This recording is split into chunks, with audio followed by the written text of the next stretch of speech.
Le président de la République, Alassane Ouattara, a entamé ce mardi une série de consultations dans le cadre de l'élaboration d'une nouvelle constitution. Les premiers à avoir échangé avec le chef de l'État sont les représentants des partis politiques membres du CPC. Les auditrices des IFEF sont en examen de fin d'année. Les 528 candidats, parmi lesquels 5 hommes, composent depuis hier, entre autres en couture, broderie, art floral et pâtisserie. Nous en parlerons en tout début de journal. Dans ce journal également, nous irons en Inde où la police soupçonne une clinique privée d'être impliquée dans un trafic de bébés et de vendre des nouveau-nés pour 900 000 francs CFA. Bonsoir, mesdames et messieurs, bienvenue dans ce journal. Vous allez le voir en images, le chef de l'État, le président Alassane Ouattara, a entamé ce mardi une série de consultations dans le cadre de la mise en place d'une nouvelle constitution. Souvenez-vous, un comité d'experts existe dans ce cadre depuis la semaine dernière. Ce mardi matin, donc, le président de la République a échangé avec les partis politiques membres du cadre permanent de concertation en vue de recueillir leurs suggestions, recommandations et observations. Les auditrices des IFEF, les instituts de formation et d'éducation féminine, sont en examen de fin d'année depuis lundi. Ce sont 528 candidats, parmi lesquels 5 hommes qui composent dans plusieurs disciplines: la couture, la broderie, le crochet, l'art floral, la pâtisserie et l'éducation à la vie familiale. Ami Sissoko s'est rendu à Yopougon dans l'un des 6 centres d'examen. Son témoignage. Mettre au cou, crayon et règles en main, tissu, machine à coudre. Tout pour la confection des tenues. Seulement qu'ici, ce n'est pas un atelier de couture, mais une salle d'examen. Les auditeurs de l'IFEF, institution de formation et d'éducation féminine, sont en examen pour l'obtention de leur attestation après 3 ou 6 ans de formation. 528 candidats, dont 5 hommes, sont repartis dans les centres de Benjéville, Makori, Port-Boué, Yopougon, Yamoussoukro et Korogo. Dans les IFEF, nous faisons la théorie et la pratique.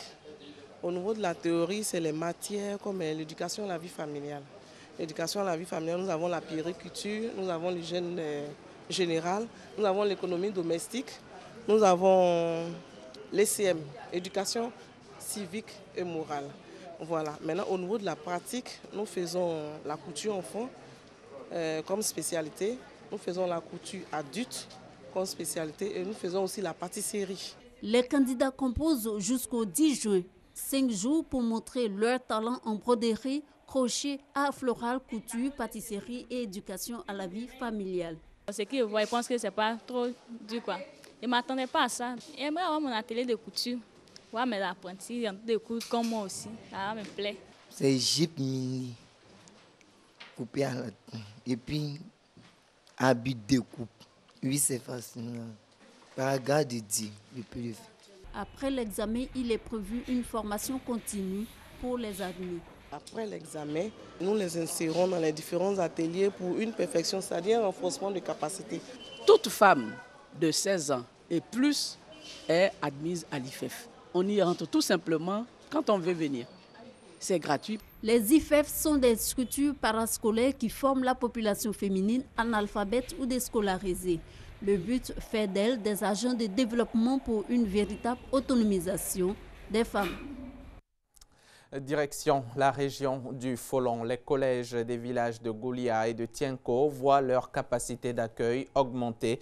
Ils reçoivent de nouveaux bâtiments qui sont à mettre à l'actif du conseil régional qui en plus a fait construire 2 marchés couverts dans 2 autres localités. Le président du conseil régional a remis les clés de ces différentes réalisations aux autorités préfectorales. C'était en présence de notre reporter Mamadou Kouassi.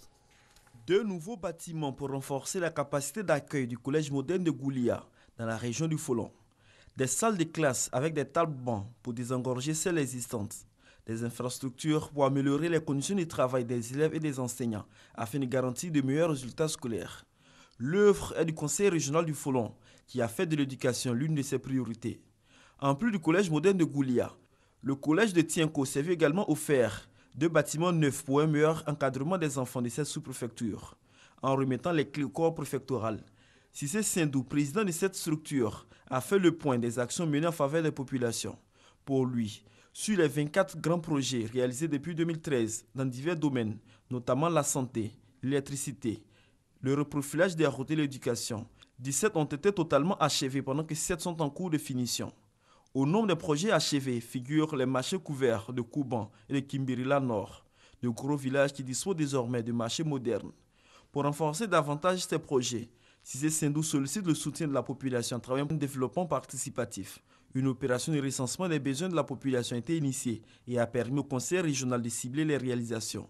Pour le second semestre de 2016, l'accent sera mis sur la réparation et l'installation des pompes hydrauliques, a dit Cissé Sendou. Les sous-préfets ont félicité le conseil régional pour ses actions menées en faveur des populations. Ils invitent Cissé Sendou et ses collaborateurs à faire davantage pour le bien-être des populations de la région du Foulon, située dans le district du Denguélé. Un mot de culture dans ce journal. Il s'agit du ministère de la Culture et de la Francophonie qui veut donner un nouveau souffle au théâtre ivoirien. Un programme national de relance du théâtre et des arts vivants vient d'être mis en place à cet effet, et ce jusqu'au mois de décembre prochain. Une dizaine de troupes sélectionnées sillonneront 11 villes du pays pour tenter de redonner le goût du théâtre aux populations. Issa Yeo et Abou Sanogo étaient à la cérémonie de lancement. C'était au Palais de la Culture de Trècheville. Leur reportage. Une thérapie de choc pour un théâtre à bout de souffle. Un programme national de relance du théâtre et des arts vivants est donc initié de ce mois de juin à décembre 2016 pour permettre à cet art de retrouver son lustre d'antan. Le programme national de relance du théâtre va consister à faire des caravanes sur l'ensemble du pays avec des pièces que nous avons déjà sélectionnées avec nos services et financer ces tournées et permettre progressivement aux Ivoiriens de revenir dans les salles de spectacle. À l'occasion de cette cérémonie de relance du secteur, le public de la salle Kodjo et Bouclé du Palais de la Culture de Trècheville a eu droit à un beau spectacle. Un test initiatique, le conte La légende de Kaïdara d'Amadou Ampateba, adapté au théâtre par Imako Théâtri. Une représentation scénique mettant en valeur la beauté du test, tant au niveau esthétique qu'éducatif.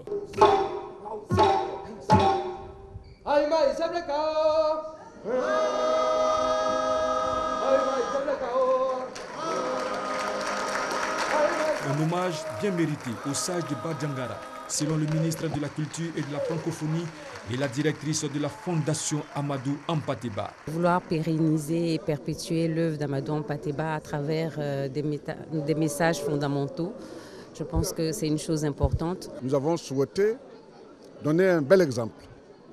D'abord, nous associer à l'hommage qui a été rendu à Amadou Ampateba, dont les 25 ans ont été célébrés cette année de décès, et présenter un texte qui est un grand texte initiatique. Le ton est donc donné. Décideurs politiques, hommes des planches, dramaturges, comédiens sont donc décidés à faire redécoller cet art jadis prisé en Côte d'Ivoire. Et si c'est de l'or? De l'or, oui. Dieu, c'est ça là qui me donne. Non.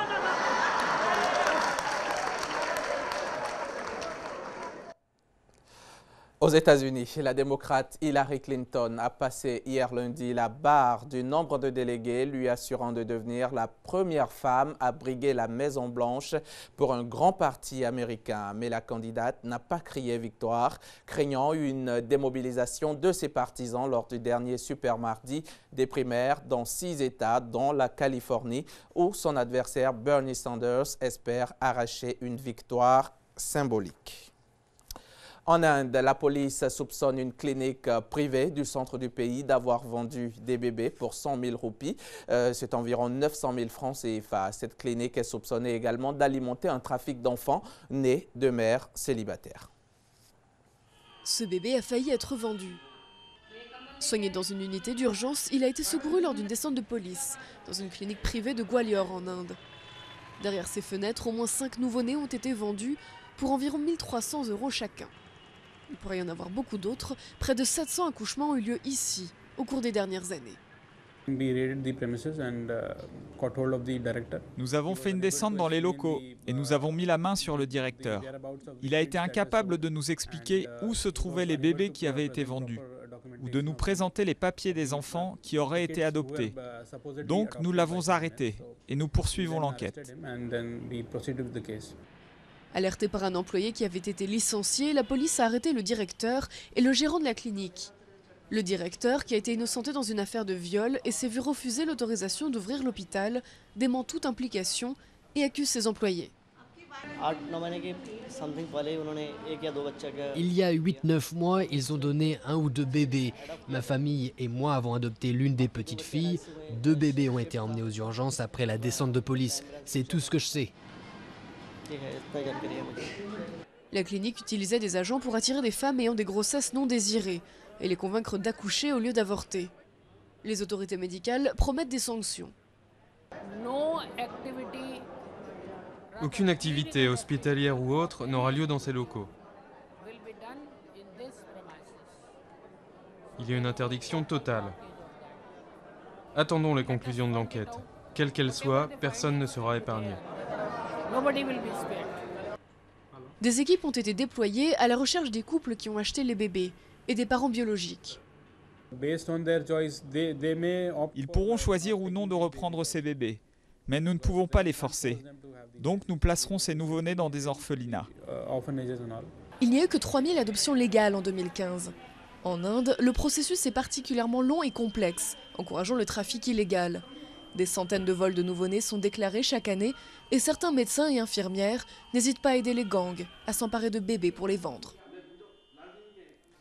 Sport, athlétisme, l'Ivoirien Ben Youssef Meïté, âgé de 25 ans et demi et demi-finaliste du 100 mètres des Jeux de Londres en 2012, vient de remporter le 100 mètres de la réunion d'athlétisme de Prague en 9 secondes 99 centièmes. Sylvie Touré. Un athlète qui court un 100 mètres en 9 secondes, on le respecte. Avait-il confié à l'occasion des Jeux africains l'an dernier?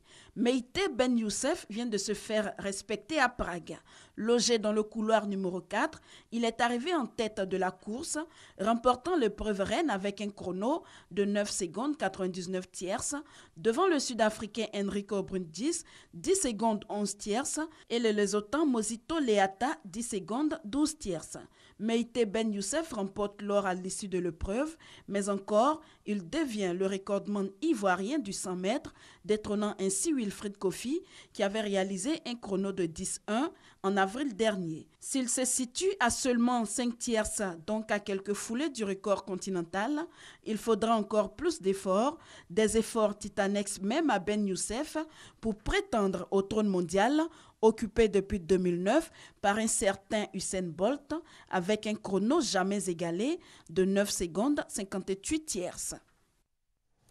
La semaine dernière, en Algérie, lors des épreuves du baccalauréat, 7 sujets ont fuité sur les réseaux sociaux avant les examens. La ministre de l'Éducation a annoncé lundi dernier, donc hier, que ces épreuves touchées par la triche allaient être annulées et que les élèves allaient les passer à nouveau. Dans 2 semaines, une cinquantaine d'interpellations ont eu lieu. La ville d'Istanbul, en Turquie, a été frappée par un attentat à la voiture piégée ce mardi 7 juin. L'explosion a eu lieu dans le centre-ville historique, près d'une université, du Grand Bazar et de la mairie. Une voiture en stationnement a explosé au passage d'un autocar de la police. Le bilan provisoire fait état d'au moins 12 morts et 36 blessés, dont certains grièvement. Le président pointe du doigt le PKK. Fin de ce journal. Merci de nous avoir suivis. À demain, 19h30 sur RTI2.